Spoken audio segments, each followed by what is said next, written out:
Employees and contractors were doing maintenance near a valve when they were exposed to a release of a heat transfer fluid. One person was taken to the hospital. So what exactly is a heat transfer fluid? Well, most of the time in chemical plants, the main heat transfer fluid is steam. Sometimes it's cooling water. Less often, it's chilled water.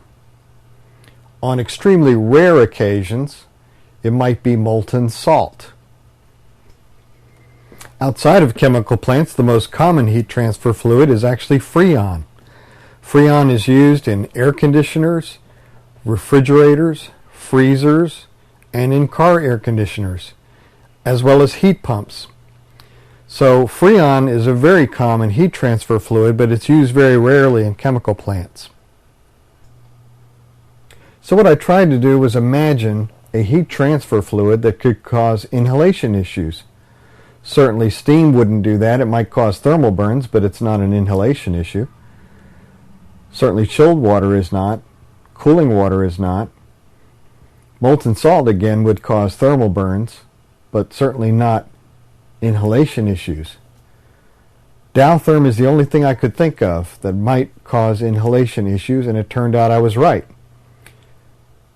So we got a scoop here at Houston Media Source. No one else in the news media knew that DowTherm was involved in this release. But we at Houston Media Source got a scoop on that. It was, in fact, DowTherm. So now the question arises, why use the phrase heat transfer fluid when the more precise term would be DowTherm? Was Chevron Phillips Chemical attempting obfuscation? Obfuscation is defined as the concealment of meaning in communication, making it confusing and harder to interpret. Certainly the phrase heat transfer fluid is harder to interpret in terms of its impact on human health, as is the word DowTherm. Now, I don't want to accuse Chevron Phillips Chemical of obfuscation. I simply ask the question and let the viewer decide if they think Chevron Phillips Chemical was guilty of obfuscation by using the phrase heat transfer fluid, which to most people would connote something very innocuous, such as chilled water or cooling water, or even Freon, which is quite innocuous. By using that phrase, were they possibly trying to conceal the fact that this substance was probably carcinogenic, according to the U.S. government? I don't know. I leave it up to the viewer. One thing for sure is that I have to tip my hat to Stan Sehested, General Manager of Corporate Communications with Chevron Phillips Chemical, for being honest with me when I asked the question about DowTherm. He did reply and gave me the truth. I sincerely hope that that same kind of honesty occurs in future episodes when we delve into more details about Chevron Phillips Chemical in general and the Cedar Bayou plant in particular, because I have several very important questions that need to be answered.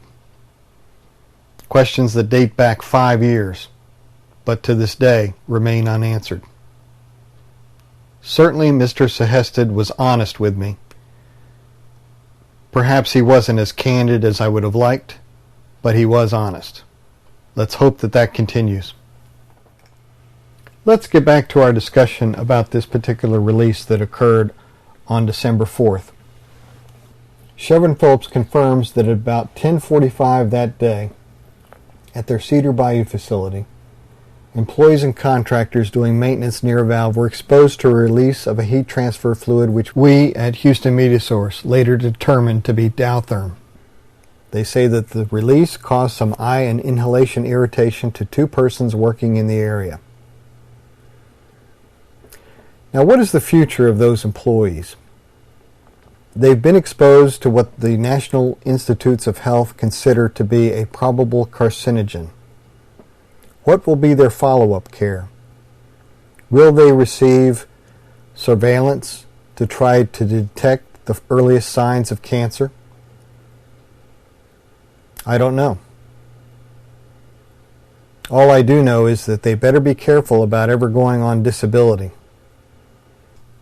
They also better be extremely careful about filing any type of workers' compensation claim. I know. I've been through that mill.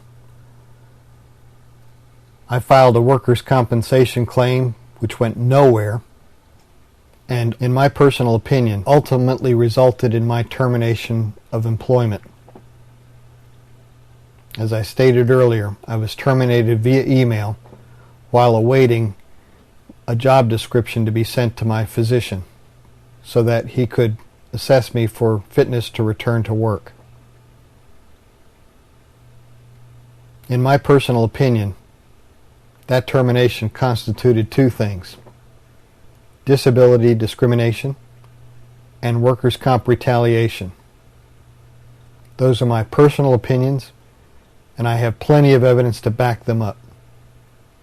But again, that will be the subject of a future episode. All I can suggest to those workers is they better be extremely careful with how they proceed into the future. They would be very wise to hire an attorney right now. In Texas, which is a right-to-work state, as I previously stated, it is perfectly legal for an employee to be terminated for a good reason, a bad reason, or no reason at all. So any employee might be very wise to hire an attorney to make sure that they do everything they possibly can to avoid the fate of people who do get terminated simply because the company considers them disposable. To me, it's kind of Orwellian that they call Texas a right-to-work state. It's really more of a right to be fired for no good reason at all state. It's not so much a right-to-work state. It's a right to be fired state.